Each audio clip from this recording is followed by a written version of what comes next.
Vice President Kamala Harris received a sour reception while watching her alma mater, Howard University, in the NCAA tournament on Thursday. According to multiple reports, when Harris was displayed on the Jumbotron at the Wells Fargo Arena in Des Moines, Iowa, she was met with just as many boos as cheers from those in the audience. The vice president also gave this rousing speech to the Howard men's basketball team following a 28-point loss to Kansas. Let's watch. You guys are so good. You played hard. You played to the very last second. You made all us Bisons so proud. You showed the world who Bison are. You know, I was at Howard back in the day where we were just happy that there was a game, much less getting to this place, right? And I see Bison literally all over the world, and we've been talking about you, this team.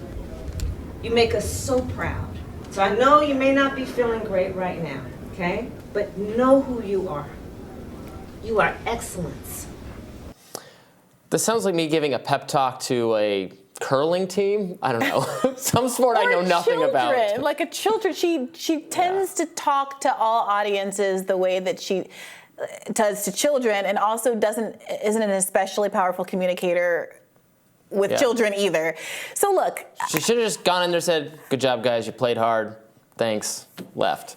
Yeah, I think that I've been thinking about it a lot, what makes her kind of awkward in these situations. And I think that it's because she can sense the lack of response from the audience and modulates up. And so the gap between the enthusiasm and her kind of performative enthusiasm gets bigger and bigger the longer she talks, instead of trying to like get down to their level and figure out what it is that's not connecting with her audience. But that's neither here nor there. I have seen her connect with a child before. Like 2 Thanksgivings ago, my mom was here for Thanksgiving. We took a walk down where they have like a winter village, and Kamala Harris was there with Doug, coming through, shaking hands, meeting people, and this little African-American girl was super excited to meet her, and it was a cute moment. I got a picture of it. Well, that's it was an very enthusiasm cute. match. Yes. If there's an enthusiasm match, she's A-okay, and I've seen her If that was Little League, if those were T-ballers, she would have been great. And I have seen her do things that she seems genuinely excited about and good at. Namely, I always bring this up, there's this great clip at the very end of her campaign where she did a cooking video with Mindy Kaling, and they talked about their shared love of Indian food, and Kamala Harris is supposed to be genuinely a very good cook, a very good chef. And she seemed delightful, and I was like, where has this Kamala Harris been the whole time? The problem is that there is, in fact, an enthusiasm gap. It's the same enthusiasm gap that diminished her presidential chances, that made her have to drop out before her home state of California voted because she was losing to Andrew Yang, the same one that had her outpaced by Bernie Sanders with black voters 2-1, and the same enthusiasm gap that is currently resulting in her having such unfavorable poll numbers. So today, a new Monmouth poll found that while 41% of Americans approve of Biden's job as president, 51% disapprove, which is only a slight dip from January. Just over a third of those surveyed, only 36% approve of Kamala Harris's job as vice president. 53% disapprove of her job as president.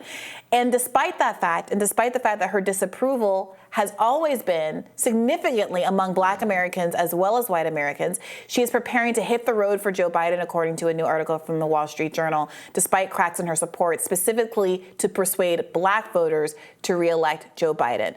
Why they continue to believe that this is a strategy that's going to be effective is beyond me. Yeah, she doesn't... He's more popular with black voters probably than she is. Absolutely, she is. The only candidate in the 2020 primary race, Democratic primary race, that got into double digits approval with black voters, other than Joe Biden, was named Bernie Sanders. Yeah. Not Cory Booker, not Kamala Harris, not Deval Patrick, or whatever other black candidates that we've all forgotten about at this point. I think that was him. That was pretty good. And you have to start asking why. The Democrats' dogged commitment to identity politics to the exclusion of all else is really hurting them. Maybe someone should have interrogated whether or not Kamala Harris, known as a tough-on-crime, harsh prosecutor in the state of California, going to a historically black college, talking to a basketball team after she after her administration had promised to cancel all of the student debt for HBCU graduates, might get a cool reception. Is the campaign, is the administration ever going to talk about how it's reneged on its promise to cancel all debt from HBCU grads? This is something that did not need to be means tested and that he could have done, signed into being on day one of his presidency. He could have still had his process and means tested for the rest and made all the arguments about X, Y, and Z. But with respect to HBCU students, he promised to cancel all of it. And the foot dragging ultimately put them in a position now where it's likely that none of the student debt is going to get canceled because it's been held up by the court. You mean legislatively they could have done it when they had the... No, by executive order. The same executive authority. Gotten under... No, the reason that they were able to bring those charges, I've talked about this in many Raiders and on the show, was because they gave them time to wind it through the courts. If he had just done it, they would have had a very difficult, next to impossible time winding it back. If he had just canceled the debt the same way that Trump used that same authority to postpone student debt payments for the last 3 years. So that's squarely on the administration. And for her to still be trying to get the goodwill of these HBCUs when they've been betrayed in this really notable way, not to mention that Howard has gone through a terrible year. Students have been living in dorms covered in molds and infected with all kind of I remember reading about those stories. They were sleeping in students were sleeping in tents in the cold outside on the dorm because there was no money, or at least no allocated money, to actually fix the dorm. And to swoop in and try to have these kind of political stunts and talk about I'm a bison this and a bison that. As a child of two bison, I got to say I'm not impressed. Well, we've talked on the show just so much every week, I feel, about Kamala Harris not being an asset to the Biden team and speculating if she's going to be replaced. I don't think she's going to be replaced. What can they do?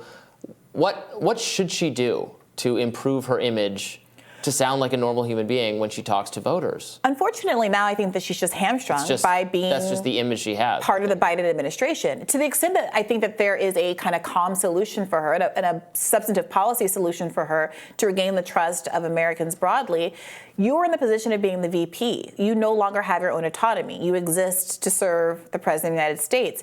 And to the extent that Joe Biden is able to distance himself from some of his less favorable political positions by being genuinely folksy and approachable to a lot of Americans, Kamala Harris doesn't have that benefit. So her value, and why I think she did poll very well at the beginning of her primary race, was because she was perceived to be a genuinely progressive candidate that backed a number of genuinely popular progressive policies.